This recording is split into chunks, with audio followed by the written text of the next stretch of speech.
అందరికీ నమస్కారం. Iran versus Israel America యుద్ధం ఎక్కువ కాలం కొనసాగితే నష్టపోయే దేశాల్లో భారతదేశం కూడా ఒకటి. భారతదేశానికి తీవ్రమైన నష్టం ఉంది. మనం గతం నుంచి మాట్లాడుకుంటూ వస్తున్నాం, చాలామంది కూడా మాట్లాడుతున్నారు. మన దేశానికి కావాల్సినటువంటి క్రూడ్ ఆయిల్ అవసరాల్లో 50% పైగా ఇరాను హార్మోజ్ జలసంధి నుంచే వస్తున్నాయి. అంటే మనం అమెరికా ఒప్పందం తర్వాత రష్యా నుంచి చమురు కొనడం తగ్గించేసి సౌదీ అరేబియా నుంచి గల్ఫ్ దేశాల నుంచి ఎక్కువగా కొంటున్నాం. ఇప్పుడు ఆ దేశాల నుంచి మన దేశానికి సప్లై అయ్యేటువంటి ఆయిల్ మొత్తం ఆగిపోయింది ఇరాన్ హార్మోజ్ జలసంధిని ఆపటం ద్వారా. దాదాపు మన దేశానికి కావాల్సిన అవసరాల్లో 60% సప్లై ఆగిపోయింది. కేవలం ఆయిల్ మాత్రమే కాదు, చమురు మాత్రమే కాదు, ఎల్ఎన్జి, ఎల్పిజి గ్యాస్ కూడా 50% మించి సప్లై ఆగిపోయింది. మన దేశంలో 45 రోజులు సరిపడా ఆయిల్ నిల్వలు ఉన్నాయని మన ప్రభుత్వం చెప్తుంది. మనం ఏమనుకున్నామంటే యుద్ధం ఒక వారం 10 రోజుల్లో ముగిసినా మనకి ఇబ్బంది లేదు, ఎందుకంటే మన దగ్గర ఆల్రెడీ ఆయిల్ నిల్వలు ఉన్నాయి కాబట్టి ఇబ్బంది లేదు.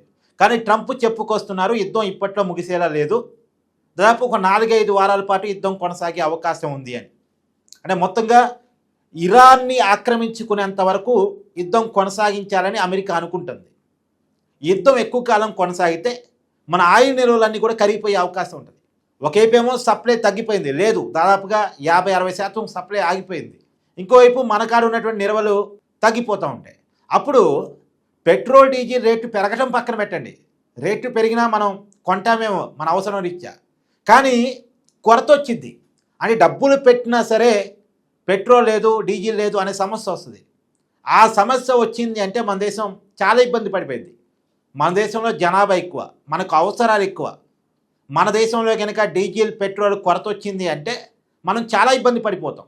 అసలు రేటు పెరిగితేనే చాలా ఇబ్బంది.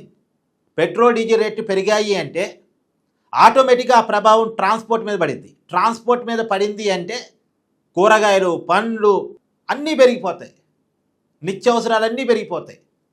సామాన్యుడి జీవితం చాలా ప్రభావానికి గురవుద్ది.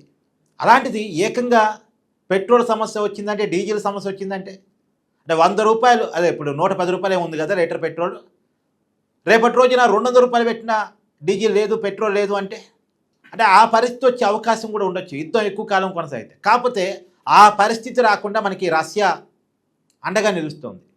మామూలుగా మనం రష్యా దగ్గర చమురు కొనడం తగ్గించేసాం అమెరికాతో జరిగిన ఒప్పందం కారణంగా. అయినా సరే ఇప్పుడు రష్యా చమురుకు డిమాండ్ వచ్చింది. నిషేధించిన వాళ్ళు కూడా రష్యా దగ్గర ఆయిల్ కొంటున్నారు, చమురు కొంటున్నారు. ఇవాళ బ్రిటన్ కొంటుంది ఎక్కువగా. మామూలుగా రష్యా ఆయిల్ను నిషేధించినటువంటి దేశాల్లో బ్రిటన్ ఉంది. అమెరికా మిత్రదేశం కదా బ్రిటను. కానీ ఇప్పుడున్నటువంటి ప్రత్యేక అవసరాల్లో, ఎందుకంటే వాళ్ళ దేశానికి కూడా సప్లై కొంత తగ్గిపోయింది, ఆగిపోయింది హార్మోజ్ జలసంధి మూసేయటం వల్ల. వాళ్ళు కూడా గల్ఫ్ దేశాల నుంచి విపరీతంగా ఆయిల్ కొంటూ ఉంటారు. ఇప్పుడు హార్మోజ్ జలసంధి మూసేయడం ద్వారా వాళ్ళ దేశానికి కూడా సప్లై ఆగిపోయింది. వాళ్ళకు కూడా గత్యంతరం లేదు. తగాదాలని పక్కన పెట్టి, విభేదాలని పక్కన పెట్టి వాళ్ళు ఇప్పుడు రష్యా దగ్గర ఆయిల్ కొంటున్నారు. రష్యా కూడా ఎక్కువ రేటుకి ఆయిల్ అమ్ముతుంది, రేటు పెంచింది వాళ్ళ దగ్గర డిమాండ్ పెరగటం వల్ల. కానీ మనకు మాత్రం పాత రేటుకి సప్లై చేయడానికి ఒప్పుకుంది.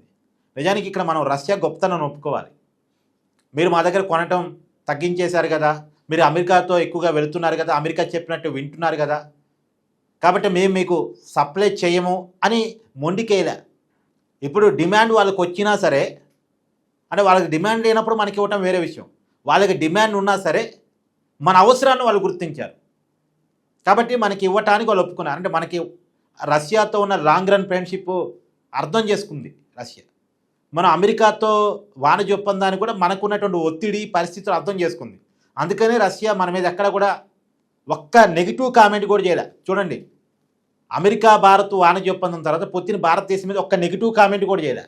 రష్యా దగ్గర చమురు కొనుగోలు తగ్గించినా సరే ఒక్క నెగిటివ్ కామెంట్ కూడా చేయలే. ఇక్కడ మనం వాళ్ళని ఒప్పుకొని తీరాలి.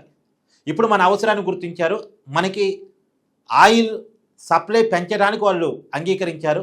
సో మన ఆయిల్ నిల్వలు తగ్గిపోతున్నా సరే రష్యా నుంచి ఆయిల్ వస్తుంది కాబట్టి మనకు వచ్చిన ఇబ్బంది ఏమీ లేదు. కానీ ఏదేమైనా ప్రపంచం ఇబ్బందుల్లో కూరుకుపోయే ప్రమాదం ఉంటుంది యుద్ధం ఎక్కువ కాలం కొనసాగితే. యుద్ధానికి పులు స్టాప్ పెట్టాల్సిన బాధ్యత అగ్రరాజ్యం అనేటువంటి అమెరికా మీద ప్రధానంగా ఉంటుంది.